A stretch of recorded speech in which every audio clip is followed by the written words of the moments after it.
اسلامی لشکر کے چاروں حصوں کو پیش قدمی کا حکم دے دیا گیا۔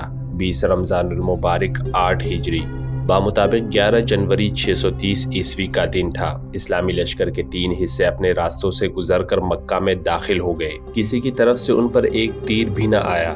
شہر کا کوئی دفاع نہ تھا۔ قریش کی کوئی تلوار نیام سے باہر نہ نکلی۔ لوگ گھروں میں بند رہے۔ کسی مکان کی چھت پر کوئی عورت یا بچے کھڑے نظر آتے تھے۔ مسلمان چوکنے تھے۔ شہر کا سکوت مشکوک اور ڈراونا تھا۔ ایسے لگتا تھا جیسے اس سکوت سے کوئی طوفان اٹھنے والا ہو۔ شہر سے کوئی طوفان نہ اٹھا۔ طوفان اٹھانے والے 2 آدمی تھے، ایک اکرمہ اور دوسرا صفوان۔ دونوں ہی شہر میں نہیں تھے۔ کئی اور آدمی بھی شہر میں نہیں تھے۔ وہ قریب ہی کہیں چھپے ہوئے تھے۔ وہ رات کو باہر نکل گئے تھے اور ان کے ساتھ تیر انداز بھی تھے۔ یہ ایک جیش تھا جو اس پہاڑی راستے کے قریب جا پہنچا تھا جو خالد رضی اللہ عنہ کے دستے کی پیش قدمی کا راستہ تھا۔ اکرمہ اور صفوان کو معلوم نہیں تھا کہ اس اسلامی دستے کے قائد خالد رضی اللہ عنہ ہیں۔ اکرمہ اور صفوان کا ایک آدمی کہیں بلندی پر تھا۔ اس نے خالد رضی اللہ عنہ کو پہچان لیا اور اوپر سے دوڑتا نیچے گیا۔ اے صفوان، اس آدمی نے صفوان سے کہا، کیا تو ہمیں اجازت دے گا کہ تیرے بیوی کے بھائی کو ہم قتل کر دیں؟ میری آنکھیں دھوکہ نہیں کھا سکتی۔ میں نے خالد کو دیکھا ہے۔ اپنے قبیلے کی عزت اور غیرت سے بڑھ کر مجھے کوئی اور عزیز نہیں۔ صفوان نے کہا، اگر خالد میری بہن کا خامند ہوتا تو آج میں اپنی بہن کو بیوہ کر دیتا۔ مت دیکھو کون کس کا بھائی، کس کا باپ اور کس کا خامند ہے۔ اکرمہ نے کہا، خالد میرا بھی کچھ لگتا ہے، لیکن آج وہ میرا دشمن ہے۔ خالد رضی اللہ عنہ کا دستہ اور آگے آیا تو اس پر تیروں کی پہلی بوچھاڑ آئی۔ خالد رضی اللہ عنہ نے اپنے دستے کو روک لیا۔ اے اہل قریش، خالد رضی اللہ عنہ نے بڑی بلند آواز سے کہا، ہمیں راستہ دے دو گے تو محفوظ رہو گے۔ ہمارے رسول صلی اللہ علیہ وسلم کا حکم ہے کہ اس پر ہاتھ نہ اٹھانا جو تم پر ہاتھ نہیں اٹھاتا۔ کیا تمہیں اپنی جان عزیز نہیں؟ میں تمہیں صرف ایک موقع دوں گا۔ تیروں کی ایک اور بوچھاڑ آئی۔ ہمارے تیر رسول صلی اللہ علیہ وسلم کے حکم کے پابند نہیں خالد، اکرمہ نے للکار کر کہا، ہمت کر اور آگے آ۔ ہم ہیں تمہارے پرانے دوست صفوان اور اکرمہ۔ تو مکہ میں زندہ داخل نہیں ہو سکے گا۔ خالد رضی اللہ عنہ نے تیروں کی دوسری بوچھاڑ سے معلوم کر لیا تھا کہ دشمن کہاں ہے۔ خالد رضی اللہ عنہ نے اپنے دستے کو روک کر پیچھے ہٹا لیا اور اپنے کچھ آدمیوں کو پہاڑیوں کے اوپر سے آگے بڑھنے اور تیر اندازوں پر حملہ کرنے کے لیے بھیج دیا۔ اکرمہ اور صفوان خالد رضی اللہ عنہ کے ان آدمیوں کو نہ دیکھ سکے۔ تھوڑی سی دیر میں یہ آدمی دشمن کے سر پر جا پہنچے۔ وادی سے خالد رضی اللہ عنہ نے حلہ بول دیا جو اس قدر تیز اور شدید تھا کہ قریش کے پاؤں اکھڑ گئے۔ خالد رضی اللہ عنہ نے اوپر سے بھی حملہ کرایا تھا اور نیچے سے بھی۔ کہاں ہو اکرمہ؟ خالد رضی اللہ عنہ للکار رہے تھے۔ کہاں ہو صفوان؟ وہ دونوں کہیں بھی نہیں تھے۔ وہ خالد رضی اللہ عنہ کے حلے کی تاب نہ لا سکے اور خالد رضی اللہ عنہ کو نظر آئے بغیر کہیں بھاگ گئے۔ ان کا جیش بھی لاپتہ ہو گیا۔ پیچھے قریش کی 12 لاشیں رہ گئی تھیں۔ مختصر سی اس جھڑپ میں 2 مسلمان حبش رضی اللہ عنہ بن اشر اور قوس بن جابر فہری رضی اللہ عنہ شہید ہوئے۔ اسلامی فوج کے 3 حصے مکہ میں داخل ہو چکے تھے، مگر خالد رضی اللہ عنہ کا دستہ ابھی نہیں پہنچا تھا۔ سب حیران تھے کہ اہل مکہ نے مزاحمت نہیں کی، پھر خالد رضی اللہ عنہ کے نہ آنے کی وجہ کیا ہو سکتی ہے؟ ایک قاصد کو دوڑایا گیا۔ وہ خبر لایا کہ خالد رضی اللہ عنہ 2 مسلمانوں کی لاشیں لے کر آ رہے ہیں اور ان کے دستے نے قریش کے 12 آدمی مار ڈالے ہیں۔ رسول کریم صلی اللہ علیہ وسلم نے سنا تو آپ صلی اللہ علیہ وسلم بہت برہم ہوئے۔ آپ صلی اللہ علیہ وسلم اچھی طرح جانتے تھے کہ خالد رضی اللہ عنہ جنگ و جدل کا دل دادا ہے۔ اس نے بغیر اشتعال کی لڑائی مول لی ہوگی۔ خالد رضی اللہ عنہ کی مکہ میں آنے کی اطلاع ملی تو رسول اللہ صلی اللہ علیہ وسلم نے انہیں بلا کر پوچھا کہ اس حکم کے باوجود کہ لڑائی سے گریز کیا جائے انہوں نے قریش کے 12 آدمیوں کو کیوں مار ڈالا؟ خالد رضی اللہ عنہ نے حضور صلی اللہ علیہ وسلم کو بتایا کہ اکرمہ اور صفوان کے ساتھ قریش کے متعدد آدمی تھے جنہوں نے ان پر تیر برسائے۔ خالد رضی اللہ عنہ نے یہ بھی بتایا کہ انہوں نے اکرمہ اور صفوان کو ایک موقع دیا تھا، لیکن انہوں نے تیروں کی ایک اور بوچھاڑ پھینک دی۔ رسول خدا صلی اللہ علیہ وسلم نے ابو سفیان رضی اللہ عنہ سے پوچھا کہ اکرمہ اور صفوان کہاں ہیں؟ ابو سفیان رضی اللہ عنہ نے بتایا کہ وہ مکہ کے دفاع میں لڑنے کے لیے چلے گئے تھے۔ رسول خدا صلی اللہ علیہ وسلم کو یقین ہو گیا کہ لڑائی خالد رضی اللہ عنہ نے شروع نہیں کی تھی۔ مکہ پر مسلمانوں کا قبضہ ہو چکا تھا۔ رسول اکرم صلی اللہ علیہ وسلم مکہ میں داخل ہوئے تو آپ صلی اللہ علیہ وسلم کے ہمراہ اسامہ رضی اللہ عنہ، بن زید رضی اللہ عنہ، بلال رضی اللہ عنہ اور عثمان رضی اللہ عنہ بن طلحہ تھے۔ رسول کریم صلی اللہ علیہ وسلم کو مکہ سے ہجرت کر کے مدینہ کو گئے 7 سال گزر چکے تھے۔ آپ صلی اللہ علیہ وسلم نے مکہ کے در و دیوار کو دیکھا، وہاں کے لوگوں کو دیکھا، دروازوں اور چھتوں پر کھڑی عورتوں کو دیکھا، بہت سے چہرے شناسا تھے۔ آپ صلی اللہ علیہ وسلم گزرتے چلے گئے اور کعبہ میں داخل ہو گئے۔ 7 مرتبہ بیت اللہ کا طواف کیا اور اللہ کا شکر ادا کیا۔ اب مکہ میں کسی کی اتنی ہمت نہیں پڑتی تھی کہ آپ صلی اللہ علیہ وسلم کو جادوگر کہے یا آپ صلی اللہ علیہ وسلم پر بھپتی کسے۔ اہل قریش شہروں پر خوف و ہراس کے تاثرات لیے اپنے انجام کے منتظر کھڑے تھے۔ عربوں کے ہاں اپنے بے عزتی اور قتل کے انتقام کا رواج بڑا بھیانک تھا۔ رسول اللہ صلی اللہ علیہ وسلم نے حکم دیا تھا کہ جو امن قائم رکھیں گے ان کے ساتھ پرامن سلوک کیا جائے گا۔ اس کے باوجود قریش ڈرے سہمے ہوئے تھے۔ اہل قریش حضور صلی اللہ علیہ وسلم نے لوگوں کے سامنے رک کر پوچھا، خود بتاؤ تمہارے ساتھ کیا سلوک ہو؟ لوگوں کی آوازیں بلند ہوئی۔ وہ خیر اور بخشش کے طلبگار تھے۔ اپنے گھروں کو جاؤ۔ حضور صلی اللہ علیہ وسلم نے کہا، ہم نے تمہیں بخش دیا۔ رسول اللہ صلی اللہ علیہ وسلم کی حیات مقدسہ کی عظیم گھڑی تو وہ تھی جب آپ صلی اللہ علیہ وسلم نے کعبہ میں رکھے ہوئے بتوں کی طرف توجہ دی۔ بتوں کی تعداد 360 تھی۔ ان میں ایک بت حضرت ابراہیم علیہ السلام کا بھی تھا۔ اس بت کے ہاتھوں میں تیر تھے۔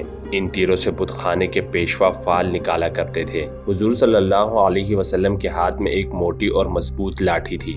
آپ صلی اللہ علیہ وسلم نے اس لاٹھی سے بت توڑنے شروع کر دیے۔ آپ صلی اللہ علیہ وسلم اپنے جد امجد حضرت ابراہیم علیہ السلام کی سنت کو زندہ کر رہے تھے۔ آپ صلی اللہ علیہ وسلم بت توڑتے جاتے اور بلند آواز سے کہتے جاتے، حق آیا، باطل چلا گیا، بے شک باطل کو جانا تھا۔ مورخ لکھتے ہیں کہ ایسے لگتا تھا جیسے یہ صدائیں حضور صلی اللہ علیہ وسلم کی لاٹھی کے ہر ضرب سے کعبے کی دیواروں سے اٹھ رہی ہوں۔ کعبہ سے بتوں کے ٹکڑے اٹھا کر باہر پھینک دیے گئے اور کعبہ عالم اسلام کی عبادت گاہ بن گیا۔ اس کے بعد آپ صلی اللہ علیہ وسلم نے مکہ کے انتظامی امور کی طرف توجہ دی۔ قریش اور دیگر قبائل کے لوگ قبول اسلام کے لیے آتے رہے۔ بت صرف کعبہ میں ہی نہیں تھے، مکہ کے گرد و نواح کے بستیوں میں مندر تھے، وہاں بھی بت رکھے ہوئے تھے۔ سب سے اہم بت عزا کا تھا جو چند میل دور نخلا کے مندر میں رکھا گیا تھا۔ رسول اکرم صلی اللہ علیہ وسلم نے عزا کا بت توڑنے کا کام خالد رضی اللہ عنہ کے سپرد کیا۔